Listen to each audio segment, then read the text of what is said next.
नमस्कार। आज पार्ट 17 में हम पढ़ेंगे मांग की कीमत लोच का माप, measurement of price elasticity of demand.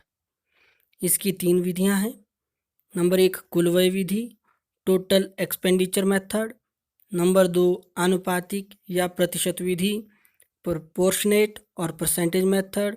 और तीसरी विधि है ज्यामितीय या ग्राफिक या बिंदु विधि, ज्योमेट्रिक और ग्राफिक और पॉइंट मेथड। आज के इस पार्ट में हम केवल 2 ही विधियां करेंगे, कुल व्यय विधि और आनुपातिक या प्रतिशत विधि। मांग की कीमत लोच का माप हम इसलिए करते हैं क्योंकि इससे हमें ज्ञात होता है कि मांग की लोच इकाई लोचदार है, यूनिटरी इलास्टिक है, इकाई से अधिक लोचदार है, ग्रेटर देन यूनिटरी इलास्टिक है, या फिर इकाई से कम लोचदार है, लेस देन यूनिटरी इलास्टिक है। अच्छा, पिछले पार्ट में हमने किया था मांग की कीमत लोच और मांग की कीमत लोच की श्रेणियां, जो कि हमने 5 श्रेणियां हमने की थी। उसमें से जो पूर्णतः लोचदार मांग है और पूर्णतः बेलोचदार मांग है, ये वास्तविक स्थिति में हमें देखने को नहीं मिलती है। तो हमारे पास यहाँ पे 3 ही प्रकार की लोच है। तो अब हम करते हैं पहली विधि, कुल व्यय विधि, टोटल एक्सपेंडिचर मेथड। अच्छा, एक बात और, ये जो हम तीनों विधियां करेंगे, 2 आज और एक नेक्स्ट पार्ट में, ये बहुत ही ज़्यादा इम्पॉर्टेंट हैं और पेपर में इनसे एक क्वेश्चन आता ही आता है। तो अब चलते हैं कुल व्यय विधि, टोटल एक्सपेंडिचर मेथड की ओर। मांग की कीमत लोच की कुल व्यय विधि का वर्णन करो। तो मांग की कीमत लोच की कुल व्यय विधि, शब्दों से ही पता लग जाता है कि कीमत लोच की कुल व्यय विधि अर्थात कीमत में परिवर्तन आने से कुल व्यय में कितना परिवर्तन आता है और किस दिशा की ओर वह परिवर्तन है। अच्छा, इस विधि का प्रतिपादन डॉक्टर मार्शल ने किया था। तो हम कुल व्यय विधि को इस प्रकार लिखेंगे कि कुल व्यय विधि का प्रतिपादन डॉक्टर मार्शल ने किया था। मांग की कीमत लोच मापने की इस विधि के अंतर्गत यह ज्ञात किया जाता है कि किसी वस्तु की कीमत में परिवर्तन होने से उस पर किए जाने वाले कुल व्यय में कितना परिवर्तन किस दिशा में होता है। इसकी 3 अवस्थाएं हैं। पहली, इकाई लोचदार मांग, यूनिटरी इलास्टिक डिमांड। जब किसी वस्तु की कीमत के कम या अधिक होने पर उस वस्तु पर किए जाने वाले कुल व्यय पर कोई प्रभाव नहीं पड़ता, तो इसे इकाई लोचदार मांग कहते हैं। अर्थात जो हमारा कुल व्यय है वो उतने का उतना ही रहेगा जो हम पहले कर रहे थे, कीमत चाहे कम हो, कीमत चाहे ज़्यादा हो। अब इसको हम इस तालिका के द्वारा भी समझ सकते हैं। यहाँ पर जब वस्तु की कीमत 2 रुपया है तो मात्रा उसकी 4 खरीदी जा रही है और कुल व्यय जो है वो 8 रुपया है। अच्छा, जब वस्तु की कीमत बढ़कर 4 हो गई, कीमत बढ़ने पे क्या हो गया, उसकी मात्रा कम खरीदी जा रही है, मात्रा खरीदी जा रही है 2, लेकिन कुल व्यय कितना है, 8 रुपया। पहले कितना था, 8 रुपया। अच्छा, अब आप देख सकते हैं कि जब कीमत और कम होकर, जब वस्तु की कीमत कम होकर 1 रुपया रह जाती है, तो कीमत कम होने पे जो मांगी गई मात्रा है वो बढ़ जाती है और वो हो जाती है 8। तो कुल व्यय कितना है, 8। तो तीनों स्थितियों में आप देख सकते हैं कि यहाँ पर कुल व्यय जो है वो 8 ही रुपया रहता है, जब कीमत बढ़ती है तब भी और जब कीमत कम होती है तब भी। कीमत के परिवर्तन होने से कुल व्यय में किसी प्रकार का परिवर्तन नहीं हो रहा है, तो यह मांग की इकाई लोच है। दूसरी, इकाई से अधिक लोचदार मांग। जब किसी वस्तु की कीमत कम होने से कुल व्यय बढ़ जाता है तथा कीमत के बढ़ने से कुल व्यय कम हो जाता है, तो उस वस्तु की मांग की लोच इकाई से अधिक होगी। अर्थात कीमत और कुल व्यय में विपरीत संबंध है। कीमत कम होगी तो कुल व्यय बढ़ेगा और कीमत बढ़ेगी तो कुल व्यय कम होगा। आओ अब हम इसको तालिका की सहायता से समझते हैं। यहाँ पर तालिका आपके पास दी है। कीमत जब 2 रुपया है तो 4 मात्रा खरीदी जा रही है, कुल व्यय आपके पास 8 रुपया है। जब कीमत बढ़कर 4 रुपये हो जाती है तो मांग कम हो गई, लेकिन कुल व्यय भी कम हो जाता है जो कि 4 ही रुपया है। और जब कीमत कम होकर 1 रुपया रह जाती है तो उसकी मांग में वृद्धि होती है और उसकी 10 मात्राएं खरीदी जा रही हैं, तो कुल व्यय ऐसी स्थिति में 10 रुपया है। देखने में स्पष्ट है कि जब कीमत बढ़ती है तो कुल व्यय कम हो रहा है और जब कीमत कम होती है तो कुल व्यय बढ़ रहा है, अर्थात जो मांग की लोच है वह इकाई से अधिक है। अब है इकाई से कम लोचदार मांग।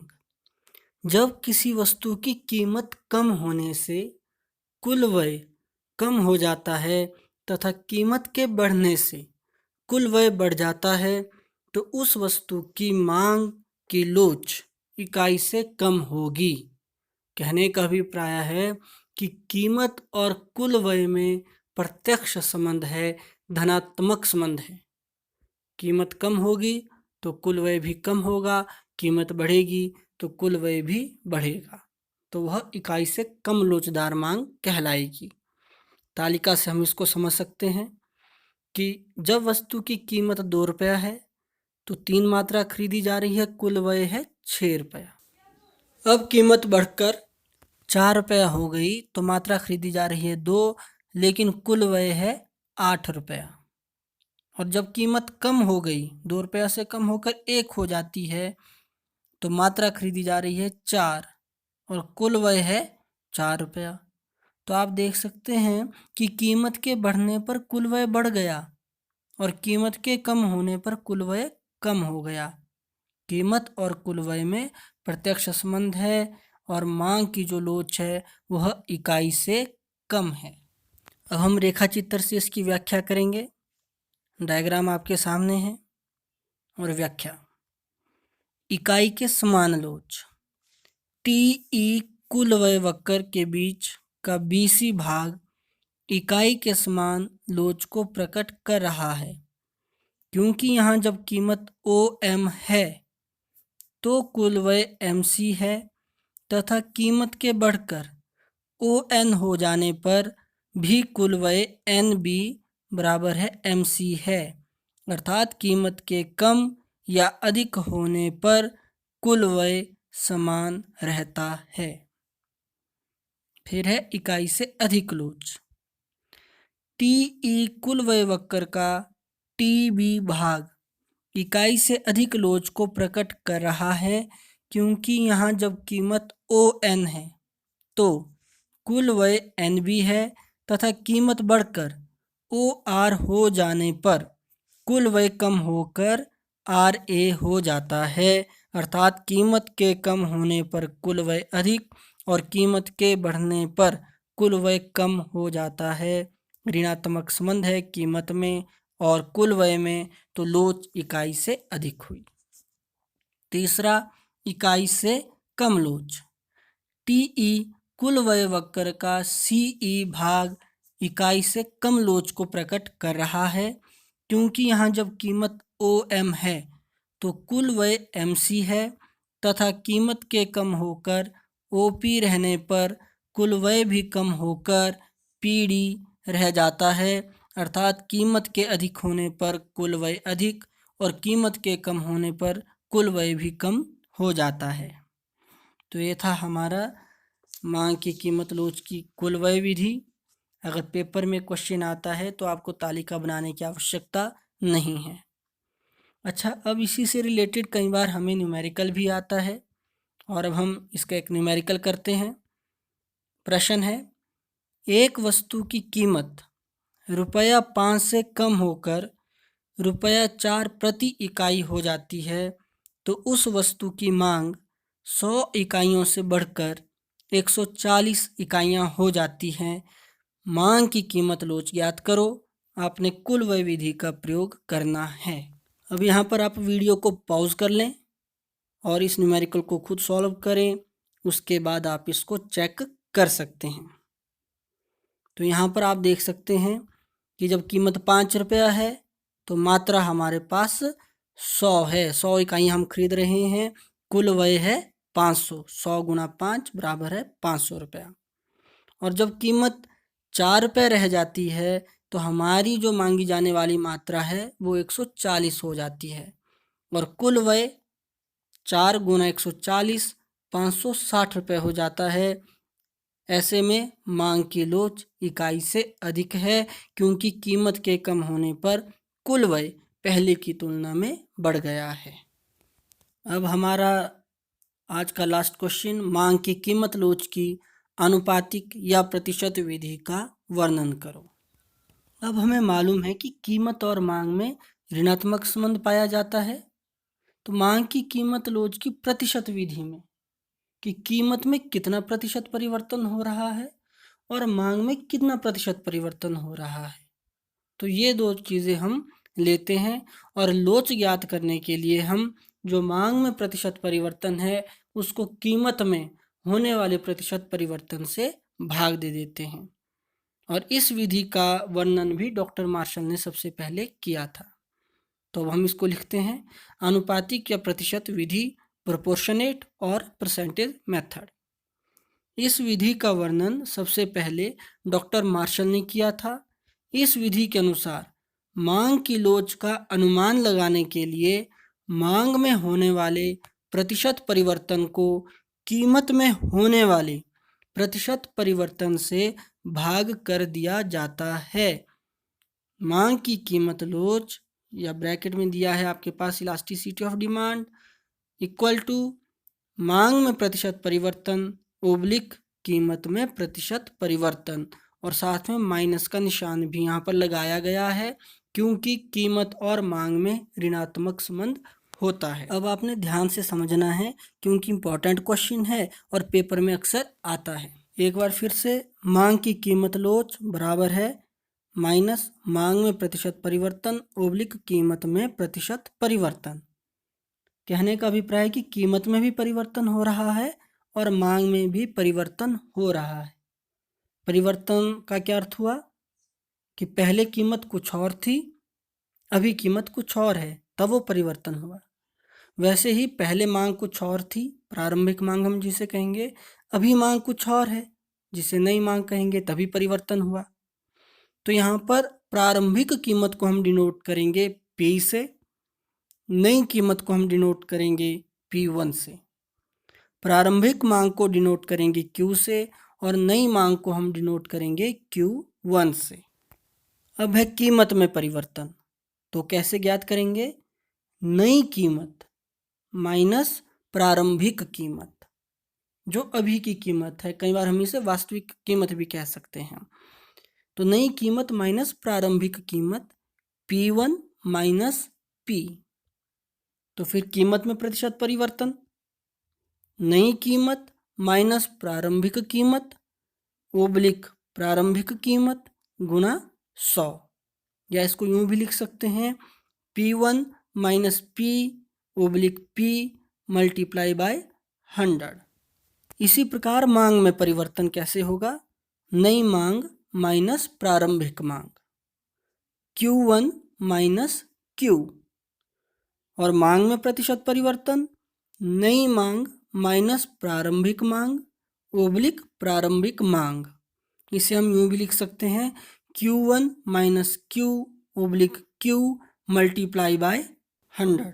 तो अब इलास्टिसिटी ऑफ डिमांड, माइनस का निशान आपने लगा लिया, Q1 minus Q oblique Q multiply by 100 oblique P1 minus P oblique P multiply by 100 equal to minus delta Q upon Q multiply by 100 oblique delta P upon P multiply by 100।